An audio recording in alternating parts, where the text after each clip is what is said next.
바이든의 유권자 등록 노력이라는 이야기를 제가 이제 여러 차례 설명을 드린 적이 있는데 혹시 못 들으신 분들을 위해서 간단하게 정리를 해드리겠습니다. 무슨 얘기냐면 유권자 등록 자격이 되면 만 18세 이상이고 현지에 거주하고 있은지 뭐 일정 기간 이상이 되고 주마다 조금 차이가 있습니다만은, 그리고 시민권자면 투표할 수 있죠. 유권자 등록을 하실 수가 있습니다. 그런데 유권자 등록 안 한 유권자들이 생각보다 굉장히 많습니다. 그렇다 보니까 유권자 등록을 해라, 무조건 내가 자격이 된다고 아무나 다 투표할 수 있는 그런 시스템이 아니기 때문에 지금 미국은 그런 시스템이 아닙니다. 그래서 유권자 등록을 반드시 해야, voter registration, 그걸 반드시 해야 그래야 투표를 할 수가 있습니다. 유권자 등록을 더 많은 사람들을 유권자 등록을 시키기 위해서 전국적으로 여러 가지 캠페인들이 벌어지고 있는데, 바이든의 유권자 등록 노력이라는 것은 민주당에 투표할 가능성이 높은 사람들한테 집중적으로 유권자 등록하라고 캠페인을 벌이는 것을 이야기합니다. 그러니까 결국에는 그게 누구냐? 이제 취약층이다, 이런 이야기가 나오는 것이죠. 지난번에 잠깐 설명드렸었는데 푸드 스탬프 얘기를 했었죠. 연방 농림부에서, 농무부에서 USDA가 이 푸드 스탬프를 발행을 합니다. 그러니까 소득 수준이 매우 낮은 아주 빈곤층한테는 먹고 살 수 있게끔 어떤 기본적인 영양 보충을 할 수 있게끔 이런 이제 푸드 바우처라든가 이런 푸드 스탬프라든가 이런 것들을 지원을 해주죠. 그러면 이제 그 스탬프 바우처 같은 거 받아가지고 식료품점에 가서 쓰면은 그걸 현찰처럼 쓸 수가 있는 거고, 물건을 이제 자기가 먹고 싶은 것들을 사다가 먹을 수 있는 뭐 이런 겁니다. 근데 이런 사람들이 보통 이제 빈곤층에 있는 사람들이 일반적으로 민주당을 선호하는 경우들이 많다라는 통계가 있습니다. 민주당 찍냐 공화당 찍냐 했을 때 소득 수준이 낮은 사람들은 민주당을 더 많이 찍는다라는 통계가 있습니다. 그렇다 보니까 이런 사람들을 타겟으로 하는 거죠. 그래서 푸드 스탬프 받으러 왔는데 그 사람한테 당신 유권자 등록했습니까? 안 했는데요. 그럼 유권자 등록하세요 라고 안내를 해주는 이런 겁니다. 그게 문제가 되느냐? 법적으로는 사실 문제 삼기가 애매합니다. 이게 정말 애매합니다. 그래서 합법적으로 할 수 있다고 생각하고 연방정부가 막 합니다.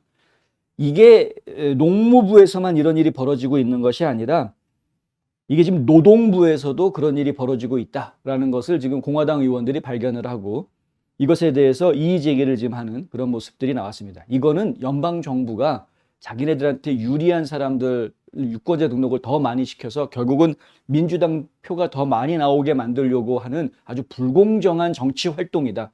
연방정부가 정치 활동을 하는 것이 되느냐? 안 된다라고 지금 주장하고 나온 것이죠. 조 바이든 대통령이 2021년 작년에 행정명령을 내렸는데 그 계획에 따르면은 지난 3월 달에 노동부 고용훈련국에서 일자리가 필요한 노동자들에게 교육을 제공할 책임이 있는 주 혹은 지방 공무원들한테 지금 보시는 이런 공문을 보낸 겁니다. 이 공문은 8페이지로 구성이 되어져 있는데요. 근데 이제 그 중에서 첫 번째 페이지이고요. 이 첫 번째 페이지에 보면 여기 서머리 해가지고 요약이 나와 있습니다. 이 요약된 내용이 뭐냐 하면은 결국은 주들이 직업훈련과 고용 서비스를 제공하는 거의 2,400개 정도 되는 지역 운영 센터를 운영하고 있는데 이게 바로 미국 일자리 센터라는 겁니다. 아메리카 잡센터. 전국의 아메리카 잡센터라는 게 한 2,400개 정도 있는데 이것이 사실은 이제 직장 구해주는 곳이고 직업을 더 빨리 찾게 하기 위해서 직업 훈련을 시켜주는 곳입니다. 그리고 이제 정부가 운영하는 곳이고요. 그런데 이곳에서 유권자 등록을 할 수 있도록 유권자 등록 기관으로 아예 정해주는 겁니다. 아메리칸 잡센터를 유권자 등록 기관으로 만들어주는 것이죠. 그럼 원래 노동부가 유권자 등록을 받는 게 노동부의 일인가? 아닙니다. 연방정부는 유권자 등록하고는 아무런 관계가 없습니다. 유권자 등록은 사실은 주의 관할이고요. 더 정확하게 이야기하면은 카운티의 관할입니다. 그리고 주 국무부가 그 주의 전체를 관리하는 이런 방식으로 되어져 있죠. 그러니까 접수를 받는 거는 카운티 선거 등록부에서 접수를 받는 것이고 이 접수된 유권자 명단 전체를 관리하는 것은 주의 주 국무부가 명단을 관리를 하게 됩니다. 그런데 연방정부랑은 아무 관련이 없는데 왜 연방정부에다가 이런 유권자 등록 접수를 받을 수 있는 이러한 권한을 주려고 하는 것인가? 1993년에 통과된 국가유권자등록법이라는 법이 있답니다. 이 법에 따르면은 무당파적인 정보와 자원을 공유하는 것은 괜찮다라고 이야기하는 것이죠. 실제로 이 공문에도 보면은 좀 유념해라라는 이야기가 들어가 있습니다. 뭐냐면은 유권자 등록 활동은 신청자의 정치적 선호나 정당 등록에 영향을 미치거나 정치적 선호 혹은 정당 충성을 보여주거나 신청자가 투표 등록을 하지 못하도록 하기 위한 어떤 진술이나 조치를 취해서도 안 되고, 신청자가 등록 여부를 결정하는 것이 이 연방정부가 제공하는 서비스나 혜택에 어떤 영향이 있다, 관련이 있다라고 믿게 만들 어떠한 말도 행동도 해서는 안 된다라고 분명하게 써 있습니다. 그러니까 이 내용대로라면 문제될 게 사실 없습니다. 그러니까 노동부의 잡센터에 갔는데 나는 지금 직장을 구하기 위해서 잡센터를 가서 도움을 받으려고 하는데 유권자 등록을 하라고 그러니까 내가 유권자 등록 안 하면 혹시 내가 이 노동부에서 서비스 받는데 문제가 생길까? 이런 생각을 하지 않게끔, 안 해도 되지만 하시면 좋고요. 안 한다고 저희가 서비스 안 하는 거 아닙니다. 이런 가이드가 충분하게 있어야 되는 겁니다. 그대로 되면은 좋은데, 그런데 꼭 그렇지 않더라라고 지적하고 나온 분이 있습니다. 바로 로드니 데이비스, 일리노이주의 공화당 하원 의원인데요. 로드니 데이비스가 하는 이야기가 뭐냐면 바이든 행정명령이 법을 훨씬 뛰어넘는 것이고 그러한 노력이 민주당 등록을 압박하거나 바이든 행정부에 신세를 진다고 느낄 수 있는 방식으로 일자리가 필요한 취약한 미국인들을 겨냥한 것이 아니냐, 그러한 우려가 제기된다라고 지금 이야기를 하고 있는 겁니다. 아까도 설명드렸지만 일자리 구하고 있는 사람이 잡센터에 갔는데 유권자 등록하라고 그러면 둘 중에 하나의 가능성이 커진다는 겁니다. 그거 등록 안 했다가 내가 불이익을 당하지 않을까 걱정하는 게 하나가 생길 것이고요. 또 하나는 내가 일자리 구하러 유권자 등록을 하고 일자리를 구하는데 정부가 나한테 일자리를 줬다. 야, 그러면 내가 이 바이든 행정부 덕분에 내가 일자리를 구했구나. 그러니까 난 민주당 찍어야지. 이렇게 생각할 수 있다는 거죠. 빚졌으니까 갚아야지. 고마우니까. 이렇게 생각할 수 있다는 것이죠. 이러한 여지를 주는 것이다. 그러니까 순수하게 자기는 생계를 위해서 갔는데 생계를 위해서 가서 도움을 받았으면 그냥 그것으로 끝나야 하는 것인데 연방정부가 날 도와줘서 내가 먹을 수 있었다. 그거로 끝. 이래야 되는데 유권자 등록이라는 것이 얽히면서 자연스럽게 민주당 덕분에 내가 일자리를 찾았으니까 나 민주당 찍어야지라고 정치적으로 얽히게 된다는 겁니다. 이게 이제 우려가 된다라는 거죠. 이런 일이 없어지라고 누가 보장할 수 있느냐. 데이비스 의원은 노동부 장관 마리 데이비스에게 올 여름 편지를 보냈는데요. 그 편지에 이렇게 썼습니다. 유권자 등록에 관한 정보에 대한 접근을 확대하는 것은 칭찬할 만한 일이지만 노동부와 그 프로그램을 승인하는 180개 이상의 법령에 관할 하에 그러한 내용은 있지 않다. 노동부가 해야 될 일 중에 유권자 등록 접수해 주라는 이야기가 어디에도 없다는 거죠. 노동부가 법령상 지시받지 않은 사안에 관심을 돌리는 것은 부적절하다. 맡은 일이나 잘해라는 얘기입니다. 예. 조지아주에 앤드류 클라이드라는 하원 의원이 있습니다. 바로 이분인데요. 이분은 마조리 테일러 그린 의원하고 좀 친한 것 같습니다. 하여간 마가 정치인 중에 하나인데 앤드류 클라이드 하원 의원이 어제 저스트 뉴스하고 하는 이야기, 어떤 이야기를 했냐면 연방기관은 유권자 등록 사업을 해서는 안 된다. 주가 통제하고 공화당이 하원을 장악할 경우 바이든의 노력은 조사되어야 한다.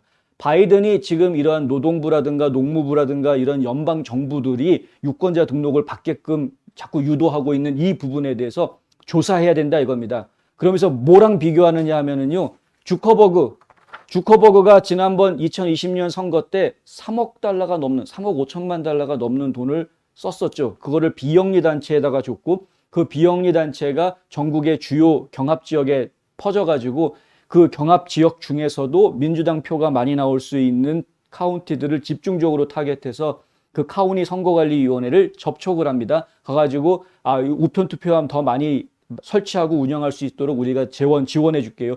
투표하고 개표하고 하는데 사람들 필요할 테니까 우리가 자원봉사자 보내줄게요. 이런 식으로 도움을 주는 계약들을 맺게 됩니다. 그런 계약들을 맺고 선거관리위원회에서는 주정부에서 나오는 자금만 가지고서는 좀 부족할 수 있는 그런 부분인데, 이렇게 민간 차원에서 자금도 도와준다고 그러고 인력도 도와준다고 하니까 아이고 고맙다고 그러고서는 그걸 받아들였는데, 나중에 알고 보았더니 주커버그가 이 돈을 썼던 이유는 민주당 표가 더 많이 나올 가능성이 있는 지역을 집중적으로 타겟을 해서 그 지역에다가 유권자 등록 캠페인을 아주 강하게 펼치는데, 그냥 비영리 단체에서 유권자 등록하세요라고 편지 보내는 정도 수준이 아니라 아예 선거관리위원회에서, 지역의 카운티 선거관리위원회에서 유권자 등록하세요라고 편지가 오게 만드는 이러한 작전을 진행을 시켰다라는 거죠. 그러니까 훨씬 더 공신력 있는 데서 유권자 등록을 독촉을 하니까 그러면은 뭐 이거는 믿을 수 있는 사람들이 나한테 보내준 거니까 더 많은 사람들이 유권자 등록을 할 수 있게끔 유도를 했던 겁니다. 여기에 민간 자금이 지방정부 기구를 움직였던 겁니다. 이게 지금 조사받아야 되는 상황인데, 마찬가지로 바이든이 행정명령을 해가지고 연방정부가 이렇게 유권자 등록을 일으키는데 특정 타겟을 했다, 특정 층을 타겟했다, 특히 취약층을 타겟했다라는 것은 이건 문제가 있다. 직업이 없는 젊은이들. 자, 직업이 없는 젊은이들이 왜 문제가 되는지 제가 그래프를 하나 보여드리겠습니다. 지금 여기 보시면은 여기서부터 한번 봐볼까요? 이거는 2018년도의 투표 상황에서 누가 민주당을 더 많이 찍었는지를 지금 인종적으로 분류를 해놓은 겁니다. 라티노 같은 경우 2018년도에는 73%가 민주당 찍었다고 합니다. 23%만 공화당 찍었고요. 흑인들은 90%가 민주당 찍고 6%만 공화당 찍었습니다. AIPI, 이게 이제 에이시안들이죠. 에이시안 태평양계, 이거는 72%가 민주당 찍었고 24%가 공화당 찍었다, 이렇게 나옵니다. 백인들만 공화당 찍은 사람들이 조금 더 많았습니다. 52%. 45%가 민주당 찍었고, 그리고 여기는 이제 네이티브 아메리칸, 그러니까 우리가 인디안이라고 부르는 아메리칸 원주민들, 이 사람들이 역시 민주당 쪽으로 많이 기울어져 있는 것을 보실 수가 있죠. 이게 2018년도의 그림이었습니다. 그리고 지금 이 그림은 2020년도 선거의 그림입니다. 2020년 선거에서도 흑인층은 54%가 민주당을 찍고 28%만 공화당을 찍습니다. 라티노들도 38%가 민주당을 찍고 28%가 공화당을 찍습니다. 아시안계도 38%, 29%, 그리고 백인들도 민주당을 더 많이 찍은 것으로 집계가 나왔습니다. 이게 2020년도의 선거 결과라는 거죠. 그리고 아메리칸 원주민도 아메리칸 원주민은 지금 사실 비슷비슷하게 나오긴 했는데, 근데 이런 상황이었다. 이 통계를 낸 데가 어디냐? 브루킹스 연구소입니다.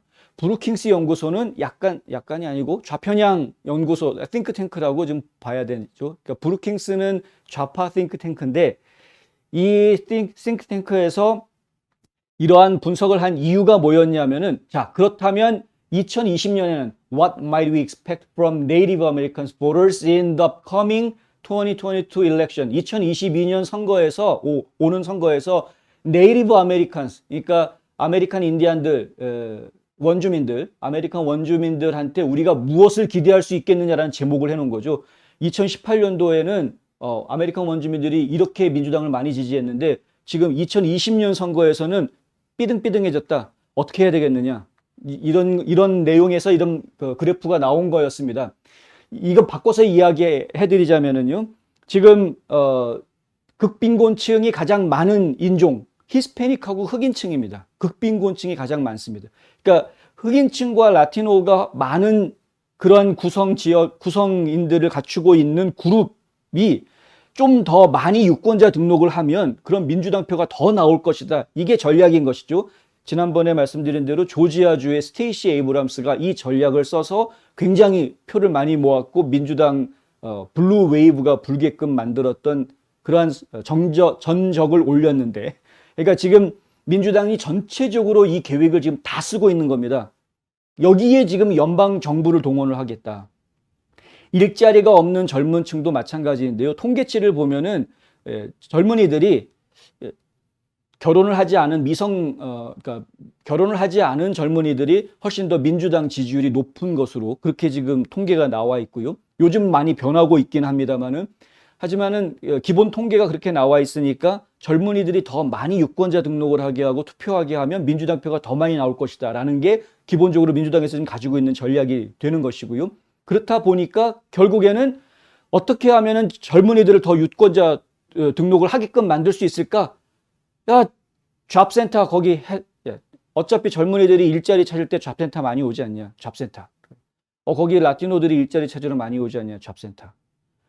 이런 식입니다. 그러면은 잡센터에서 유권자 등록 받게 해라. 대통령이 행정명령하고 그러면 각 부서에서 이렇게 막 일사불란하게 움직이는 전국의 2,400개의 잡센터에서 민주당 더 찍어줄 가능성이 있는 사람들한테 집중적으로 유권자 등록하세요. 이러고 있는 그런 상황이 벌어지고 있는 것이다. 그럼 이런 식으로 해놓고 나니까 나중에 가가지고 예상하지 못했던 결과들이 막 나오고 뭐 이런 일이 다 있지 막 이렇게 놀라게 되는 뭐 이런 거죠. 이거는 직접 서버를 해킹하고 뭐 이 투표 용지를 하비스팅하고 무슨 뭐 조작을 하고 이거하고는 차원이 다른 얘기입니다. 겉으로 보았을 때 불법적인 요소를 찾기가 매우 힘든 방법으로 사실은 편법으로 지금 선거를 하는 이런 방식인데 이거를 지금 어떻게 할 것인가. 더군다나 이들이 쓰는 이 돈은 전부 다 국민들이 내는 세금입니다. 국민들이 내는 세금을 특정 당에게 유리하게 작용하는 프로그램에 돈을 쓰도록 한다는 게 우리 국민들이 용납할 수 있는 일이냐? 당연히 용납할 수 없는 것이죠. 이 지금 심각한 문제에 이어서 저희가 짚어주었고요. 아마 이번에 중간선거에서 공화당이 다수당이 되면은 의회에서 이 문제를 조사를 본격적으로 해야 될 겁니다. 그래서 어떤 정치적으로나 민간 자금, 주커버그 같은 그런 민간 자금이라든가 혹은 연방 정부를 이용을 해서 특정 정당에 유리한 그런 프로그램들을 만들어 운영한 것이 있었는지에 대해서 충분하게 조사하고 문제점을 바로잡는 그런 활동들이 다음번 의회에서는 좀 있어야 할 것이다 라는 이야기 함께 드립니다.